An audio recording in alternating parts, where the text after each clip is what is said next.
1.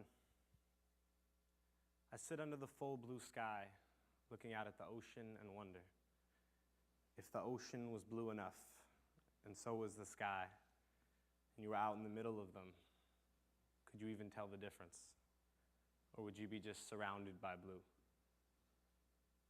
2. The hardest puzzle in the world is called deep blue. Thousands of jumbled jigsaw puzzle pieces, all the same shade of deep blue. It is the simplest image and the hardest to put together.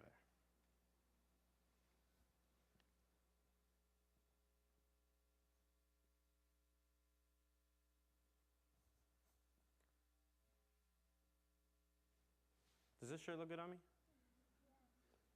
No, I'm serious. Does this shirt look good on me? All right, cool, cool. Do these jeans make me look fat?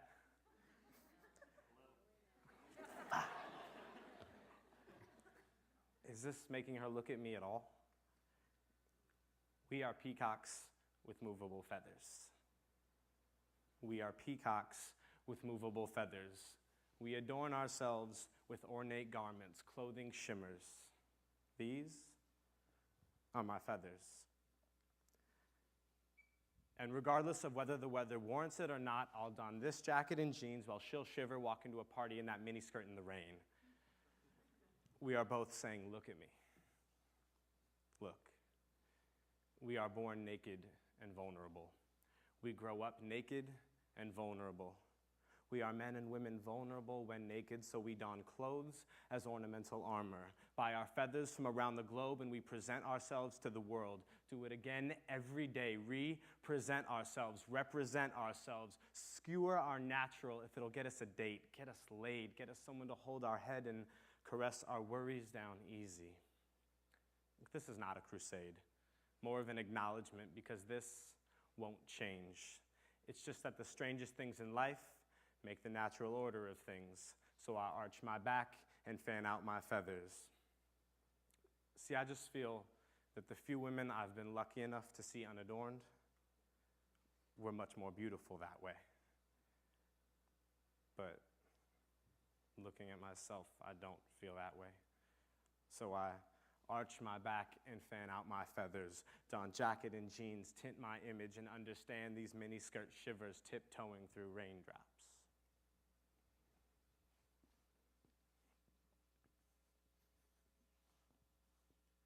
Right down the street from UCLA is the Veterans Cemetery. Going for blocks and blocks down Veteran, it runs across the street from student apartments. Late at night running with my iPod in, I turned on to Veteran, looking right at rows of gravestones and left at rows of apartments. I couldn't escape one thought. If there's a zombie attack, these people are the first to go. No warning, just a knock on the door, open up to find the undead. No time to run or phone loved ones before it's too late. This is the city we live in, and it's an important thing to think about when apartment hunting. Zombies aren't that quick. If you have a 5-6 minute head start, you at least have a shot at getting to the freeway. Those poor students who don't know better don't stand a chance.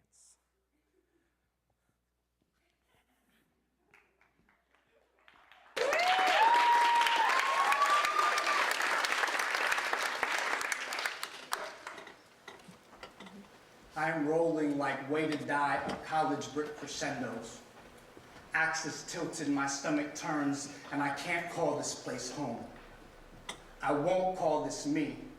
See, I roll clunky down Boonwalk like I'm pondering the heaven of a foreign deity. This is not my paradise. This is me severed, transplanted, removed from myself, my roots, and the residual rhythms and colloquialisms of home. Home. East Oakland, now Westwood, less hood, more Hollywood, and this Valley Cali dialect bends me around ignorance, twists my limbs back. They know not what I speak of. They annoy me to no end. I bark, leave me to my solitude.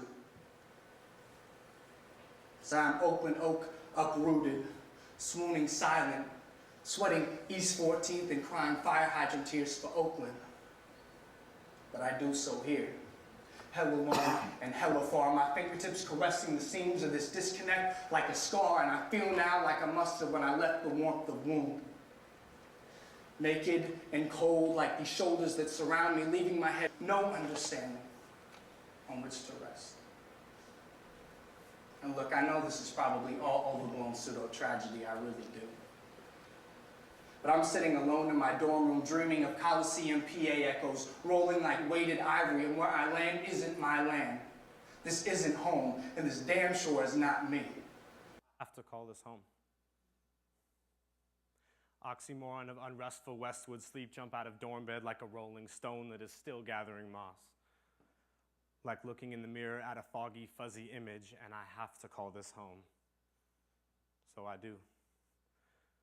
I shoot lonely, anxious, quick searching glances around campus like I'm looking for a savior, and I call this me. Self-hatred, embarrassed, disheveled inside, screaming obscenities at myself like pussy, bitch, child. What is wrong with you? This should be fun. You are lucky. This is privilege.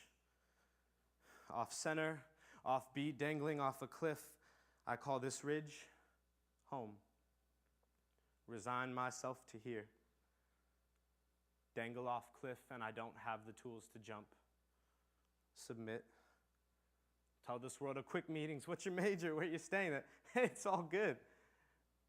I don't talk like this.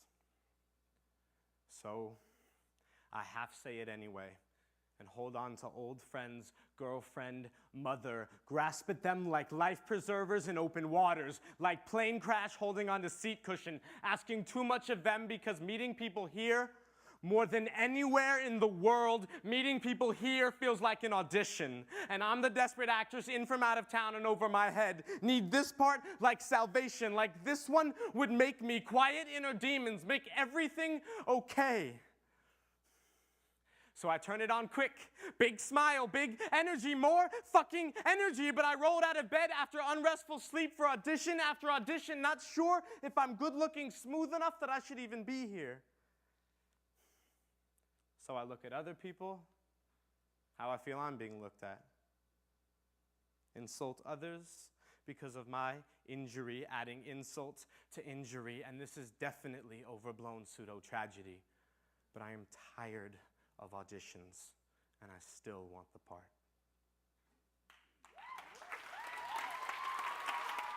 It should be said that this is not a metaphor. Naturally, I'm not a peaceful sleeper.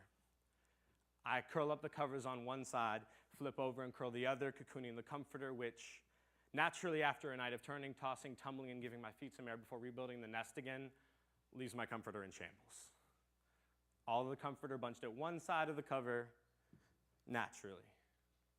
I wake up sideways, diagonal, pillow across the room. I feel fine. Sleep through the night while restless limbs reposition themselves, destroying my bedding. Not when you are here. With you draped across me, our legs coiled, our bodies mingling while we dream, yours captivating and calming mine through the night's dark. I don't know what it is, but I'm still. Body eased, naturally. I wake up in my apartment with my comforter intact. Stretch out to greet the morning of a day that won't involve remaking my bedding. It should be said that this is actually true. That I fall asleep resting my limbs on the sensation of seeing how much of our skin can touch at once. And when I wake up, my comforter is intact.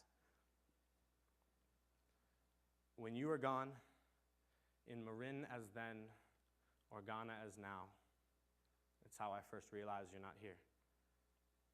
I sleep, but I waste all this time cleaning up in the morning.